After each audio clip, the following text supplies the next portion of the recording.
In the beginning there was nothing. Zilch, nada, not even space or time. It was, to put it mildly, boring. So boring, in fact, that even God, with all his infinite patience, was starting to feel the pinch. Imagine an eternity of staring into a void, not even a good cup of tea in sight. "Enough is enough," boomed a voice, though there were no ears to hear. And so, with a snap of divine fingers, or whatever God uses to snap, the universe was born. Now you might picture a massive explosion, a big bang as they say, but truth be told, it was more of a gentle unfolding. Think of a cosmic flower blooming, its petals unfurling to reveal the secrets of existence. And what a glorious, messy, chaotic, and utterly fascinating existence it would become. The first order of business? Light. Even God, in all his wisdom, knew you couldn't have a proper universe without a bit of illumination.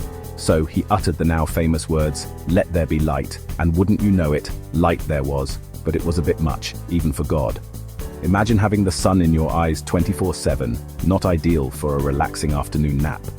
So God, being the practical sort, decided to divide the light from the darkness. He called the light day, perfect for getting things done, you see. And the darkness? Well, that became night, a time for rest, reflection, and maybe a bit of stargazing. Now, with light sorted, God turned his attention to the next item on the cosmic to-do list, a bit of organization. You see, everything was still jumbled together, a bit like a cosmic soup, not very practical, wouldn't you agree? So, God created a vast expanse, a grand separation. He called it sky, and it was good. Below, the waters gathered, forming the seas, a playground for all sorts of watery wonders yet to come. And just like that, the universe was no longer a messy soup, but a well-organized two-tiered system. Efficient, wouldn't you say? With the basics in place, God decided it was time for a touch of greenery. "Let the land produce vegetation," he declared. And suddenly the world was bursting with life. Trees shot up, their branches reaching for the sky.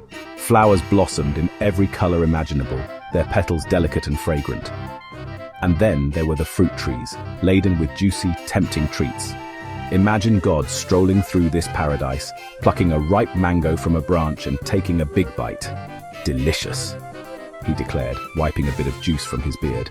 "Now that's what I call a good day's work." Next, God looked up at the sky, still a bit bare, wouldn't you say, and decided it needed a bit of sparkle. And so, he created the sun, the moon, and the stars. The sun, a giant ball of fire, would rule the day, providing warmth and light. The moon, pale and serene, would take over the night shift, casting a gentle glow upon the sleeping world. And the stars? Well, they were God's little artistic flourish, a million pinpricks of light scattered across the velvet canvas of the night. They twinkled and shimmered, a source of wonder and inspiration for all who gazed upon them. The world was looking good, but it was a bit quiet, even for God. So he decided to create some creatures to fill the air and water with life and sound.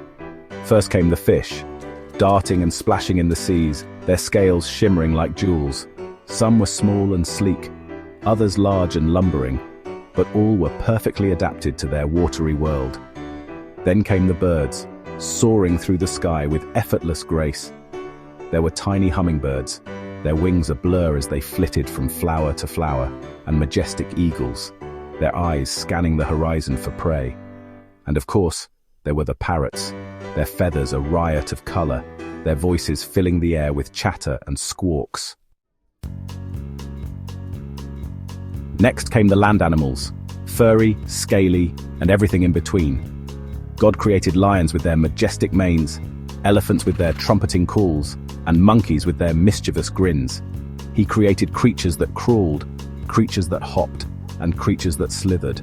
The world was a veritable menagerie, a testament to God's boundless imagination. And finally, God created humans. Made in his image, he fashioned them with intelligence, creativity, and a capacity for love. He gave them dominion over the earth, entrusting them to care for his creation with wisdom and compassion. And so, the stage was set for the greatest story ever told, the story of humanity. And with that, God surveyed his handiwork and declared it good. Very good, in fact. He had created a world of wonder, a tapestry of life in all its beauty and diversity. It had been a busy week, even for an omnipotent being. So God decided to take a well-deserved rest. He settled down for a nice long nap, the sound of his creation, the gentle lapping of waves, the rustling of leaves, the chirping of crickets, a soothing lullaby.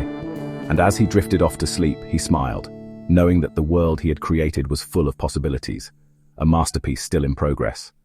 Don't forget to subscribe, like, share, and hit the notifications bell for more content.